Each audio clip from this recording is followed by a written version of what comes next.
Alors salut à tous. Alors dans cette vidéo, je vais revenir un peu sur cette affaire Palmade, sachant que j'en ai déjà parlé dans une vidéo clé importante qui est récente et qui est en fait celle d'aujourd'hui. Elle est la suite quelque part de cette vidéo que j'avais faite concernant ce que j'estime en tout cas, sans forcément pouvoir le certifier, que c'est une punition divine que Pierre Palmade est en train de subir. C'est une punition divine suite à son spectacle blasphématoire un mois avant cet accident. Et donc il faut aller voir ma vidéo. Par contre, à ce sujet, eh bien, j'avais mis un Pierre Palmade, punition divine, etc. Donc, là, dans cette vidéo, je veux réagir plutôt à la position de Dieudonné. Dieudonné qui lui aussi ne m'intéresse pas vraiment en fait. Ne m'a jamais vraiment intéressé, même si voilà, le peu de choses sur lesquelles je suis tombé dessus. Oui, voilà, certains trucs, voilà, bien, ouais, vraiment bien. Il a voilà, une force scénique, voilà, bref, qui est complètement voilà, évidente. La question n'est pas là. Bon, je l'ai suivi aussi un peu par rapport à tout ce qui est, voilà, un peu le côté de la dissidence, mais moi, j'ai jamais vraiment accroché avec, puis le suivre, en fait, voilà. Parce que peut-être, justement, c'est un côté acteur qu'il a. Un côté acteur où je sens qu'il a eu du bon. Il a eu du vrai. Et ça se sent qu'il avait un goût pour la vérité. Mais je pense que c'est en train de s'estomper. Et là, c'est en train de se voir de plus en plus. Et qu'en fait, quand je dis qu'il avait un goût pour la vérité, ça ne veut pas dire qu'il n'avait que ça. Parce que être acteur longtemps et persister dans un jeu d'acteur, c'est quand même le mensonge. Hein. L'acteur, il n'y a que dans notre époque où l'acteur, justement, comme par hasard, a été mis en valeur dans la société, starifié, etc. Alors qu'en fait, pendant très longtemps, les acteurs étaient vus comme étant pas des gens de bonne fréquentation. Il y avait ce côté mentir, justement, être la capacité à mentir. Mais lui, au travers de ses personnages, il y avait quand même quelque chose qui ressortait de vrai. On sentait qu'il était dans des... Des fois, il y avait de la vérité qui sortait. Sauf que, comme je le dis là, il y a eu ce mélange-là. Et je pense l'affirmer à 100%, je ne peux pas. Moi, je pense qu'il y a une sorte de compromission avec soit la franc-maçonnerie directement,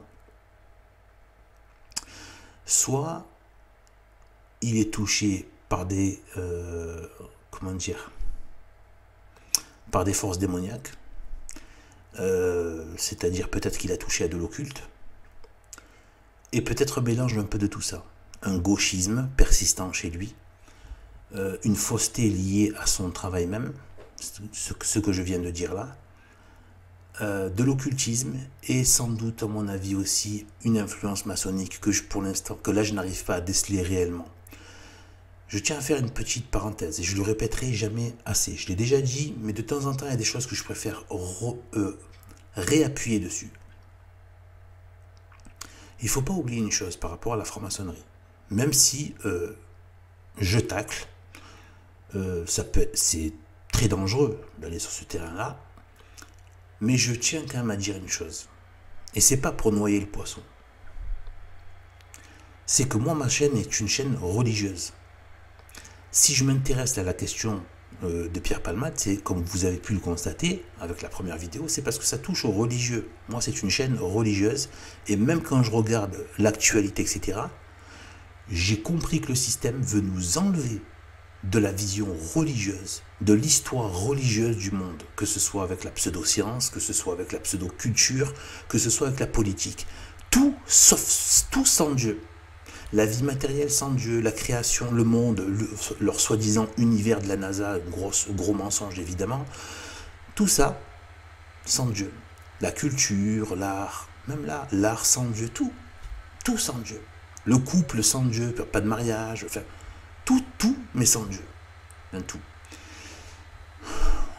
Ce que je veux dire par là, c'est que, en fait, donc, c'est religieux. Mon positionnement, il est toujours lié à de la religion. Et contrairement à ce qu'on pourrait croire, ça ne limite pas le sujet, au contraire, ça l'élargit à bien des choses. Maintenant, je ne vais pas réagir à toutes les situations people. Voilà.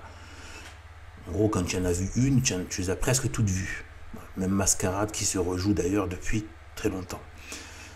Mais ce que je veux dire par rapport à la franc-maçonnerie, ce que j'ai déjà dit, mais que je veux répéter, parce que les gens qui tombent dessus n'ont pas forcément vu des vidéos longues sur d'autres choses, etc., c'est que, pareil pour les kabbalistes, talmudistes, etc., admettons que maintenant, on enlève complètement toutes les loges.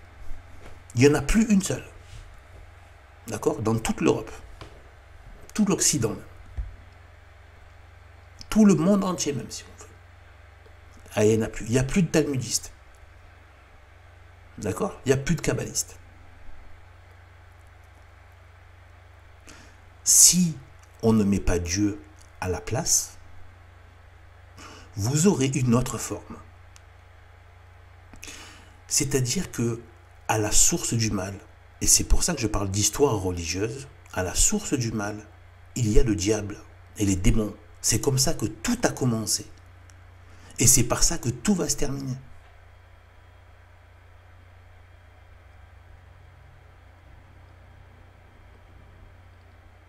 Enfin, je m'entends.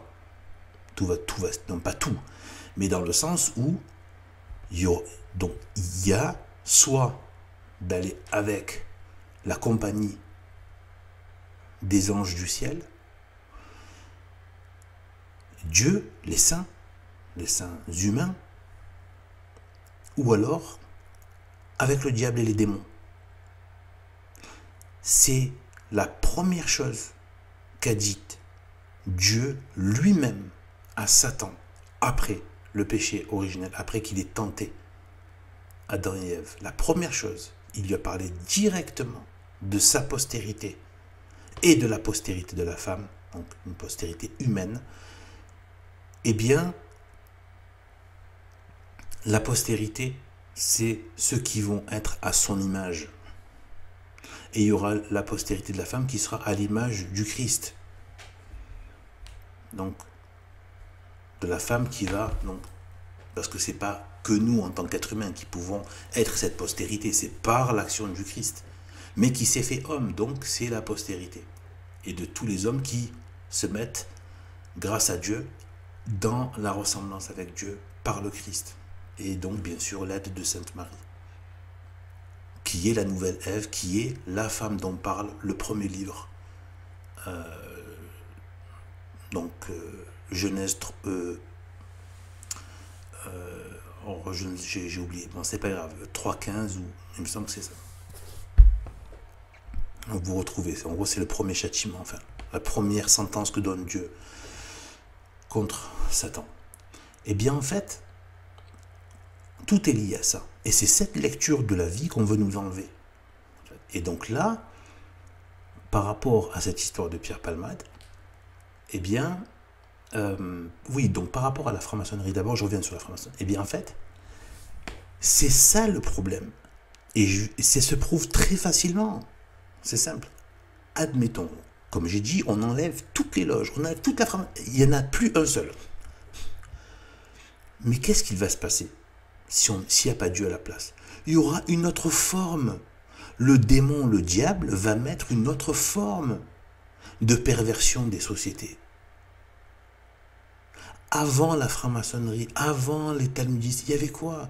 Même des peuples païens qui n'avaient rien à voir avec eux.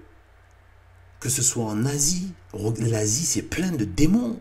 Je veux dire, regardez, le yoga, le serpent qui monte le long de la colonne vertébrale, qui prend le contrôle de la tête, qui part du sexe, tout ça, je veux dire, c'est de la zone impure, voilà, où il y a l'impureté, que ce soit, plus, enfin, même au niveau de l'impureté sexuelle, l'impureté, les impuretés du corps qui sortent par les orifices, bon, voilà, du corps animal qu'on a, eh bien, voilà, et après, et qui monte en fait jusqu'au cerveau, jusqu'à l'intelligence, qui passe par le cœur, qui pourrit le cœur et l'intelligence. Vraiment, c'est démoniaque en fait. C'est démoniaque, je veux dire, il n'y a pas besoin de la franc-maçonnerie pour être dans le démon, c'est ça que j'essaie de dire en fait. Et donc, c'est pas pour dédouaner, pour dire que non, ça va, c'est que ça serait vraiment se tromper d'ennemi. Et là, je prends pour appuyer ce passage que j'aime énormément même si comme dans toute la Bible, c'est simple et pourtant c'est tellement fort et bon, de Saint Paul. Car nous n'avons pas à combattre contre la chair et le sang. Ça ne veut pas dire qu'on n'a pas à combattre contre les concupiscences de la chair, c'est pas ça. Ça veut dire, en gros, ça veut dire que ce ne sont pas des êtres de chair et de sang. En gros, le plus important, c'est pas ce qui va agir au-dessus de la chair et du sang. Donc il dit, nous n'avons pas à combattre contre la chair et le sang. C'est une façon, vous savez, il y a presque une sorte de langage dans la Bible. Après, moi, j'ai mis du temps à comprendre ça. Il a fallu que je lise des choses, que j'entende des sermons, etc. pour comprendre ça.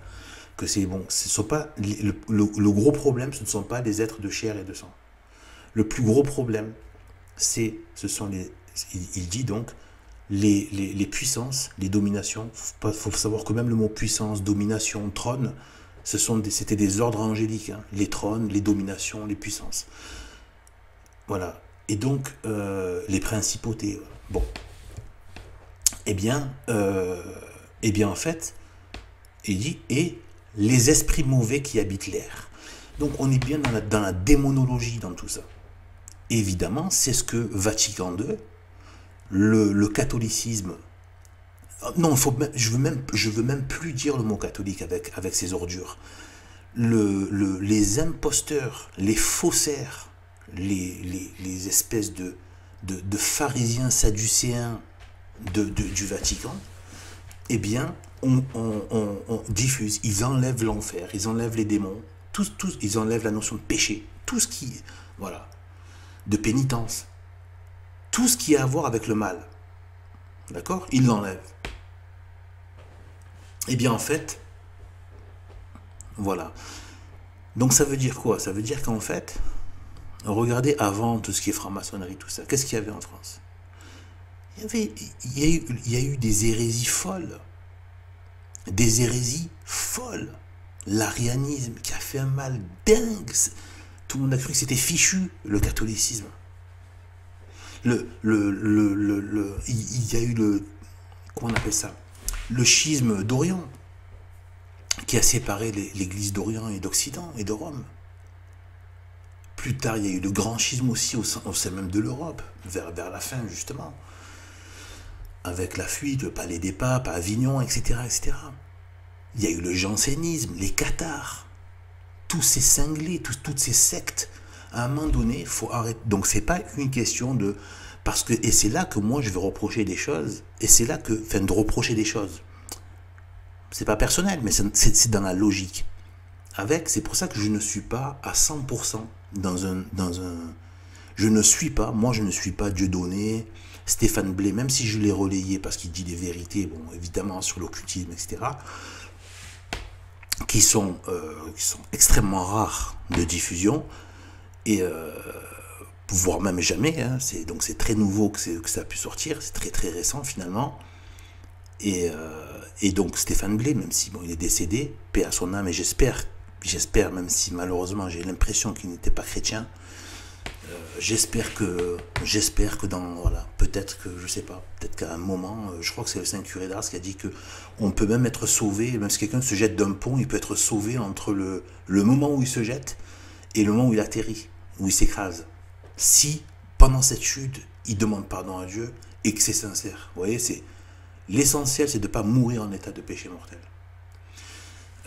Et en inimitié contre Dieu. Bon. Eh bien, en fait, moi, je ne suis pas du tout Dieudonné, Soral, tout ça, Stéphane Blé, sur leur façon, leur approche du problème. Parce que, et c'est le but aussi de cette vidéo,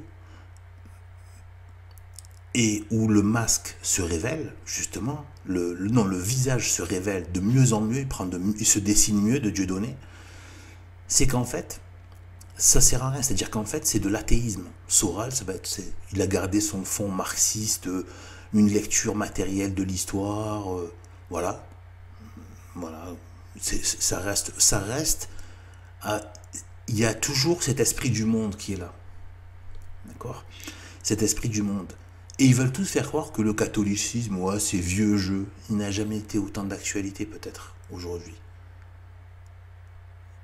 C'est comme quand quelqu'un dont l'absence est criante. Plus criante même que sa présence. Eh bien, en fait,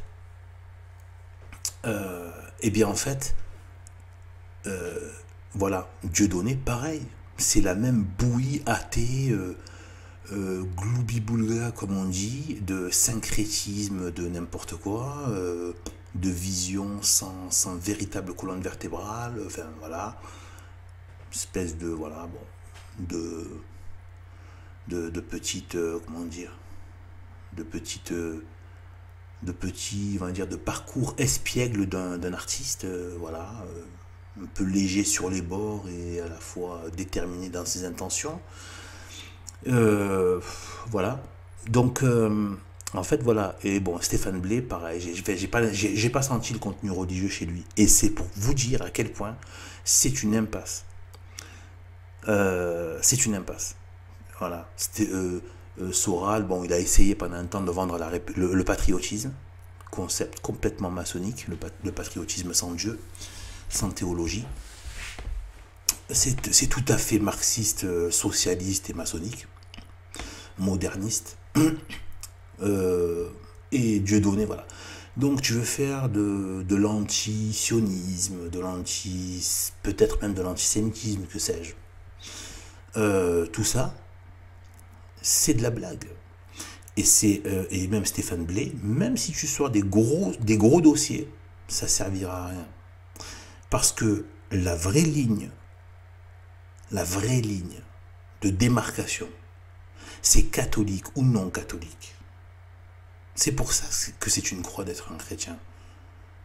Parce que Dieu a dit, mon royaume n'est pas de ce monde. Mais quelque part, si on doit avoir un jour la couronne de gloire, notre royaume non plus n'est pas de ce monde. C'est pour ça qu'on doit rejeter toutes les vanités du monde. On doit rejeter toutes les ambitions du monde, toutes les concupiscences du monde. Notre partage n'est pas de ce monde. Et le plus étonnant dans la vie chrétienne, si une société devient catholique, c'est que ce monde devient merveilleux, justement. C'est parce que Dieu l'a dit, cherchez d'abord Dieu, les choses du ciel, pardon, c'est pareil, et tout le reste vous sera donné par surcroît. Donc effectivement, c'est valable individuellement, mais c'est valable aussi collectivement. Si une société se tourne vers les choses du ciel, du Christ, notamment par le biais de Sainte Marie, en priorité, après il y a les autres, bien sûr, moyens, comme les saints, etc., les prêtres, etc., eh bien, les ministres de Dieu, donc, eh bien, la société, elle se retrouve à être prospère, avoir la paix, la sainteté, la beauté des enfants, la beauté des familles, la bonté, la charité. Tout ça vient par surcroît. Même des armées fortes. Qui a été les plus forts? Les armées chrétiennes. La religion de tu dois tendre la joue à ton ennemi. Et pourtant, ça a été les plus grosses forces militaires. Dieu nous donnera des hommes intrépides et vaillants au combat. Il suffit juste de le demander à Dieu, et Dieu nous le donnera. Si on a besoin d'hommes vaillants au combat, guerriers militaires, eh bien, il suffit de prier pour que des chrétiennes enfantent des hommes de Dieu qui soient des soldats intrépides. Voilà, c'est tout. Dieu nous donnera tout ce dont on a besoin. Mais, parce qu'il a dit lui-même, quand il a dit ça, il a dit, Dieu sait ce dont vous avez besoin. La priorité, c'est Dieu. La priorité, c'est d'aimer Dieu. Il a déjà dit dans son premier commandement. Donc en fait, la ligne de démarcation, elle est là. On a beau faire ce qu'on veut. Il faut rester sur cette ligne de démarcation. C'est un peu le discours de ma chaîne. C'est cette ligne de démarcation. La radicalité de la foi. La radicalité. Ils ont diabolisé ce terme au travers notamment du terrorisme islamiste, etc., ils ont diabolisé ce terme. Par contre, il y a une radicalité maçonnique, une radicalité athéiste, une radicalité comment dire, politicienne qui impose tout ce qu'elle veut et qui écrase n'importe quel, même des millions de manifestants ou tout ce qu'on veut. Ça, par contre, cette radicalité-là, c'est pas grave. Par contre, toi qui tiens radicalement tout simplement le créateur pour le créateur, par contre, toi, tu es un sale extrémiste. Hein.